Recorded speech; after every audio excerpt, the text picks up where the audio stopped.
Hello दोस्तों, मैं कंचन अपने यूट्यूब चैनल पर आप सभी का स्वागत करती हूँ। मैं एक हुआ गीत लेकर आई हूँ। गीत अच्छी लगे तो लाइक शेयर सब्सक्राइब और कमेंट करके ज़रूर बताना हमारी गीत कैसी लगी।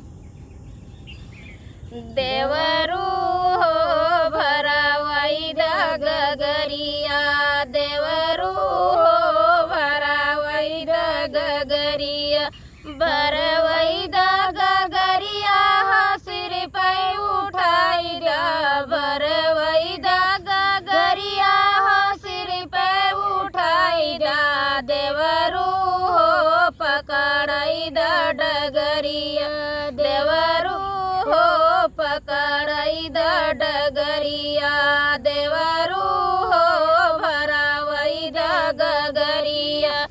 दिल्ली सहरिया में लागल बजरिया, दिल्ली सहरिया में लागल बजरिया, देवरू हो दिलावई द चुनरिया, देवरू हो दिलावई द चुनरिया।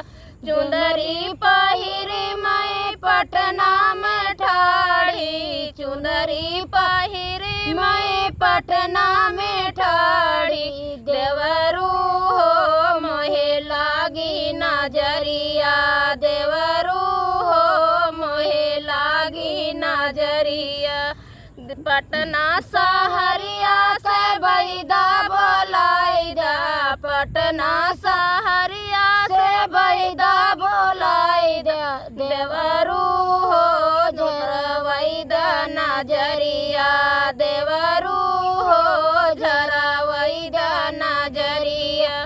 पटना सहरिया कई बैदा हरामी, पटना सहरिया कई बैदा हरामी, देवरू हो मांगई मोर नाना दिया, देवरू हो मोर मांगई नाना दिया।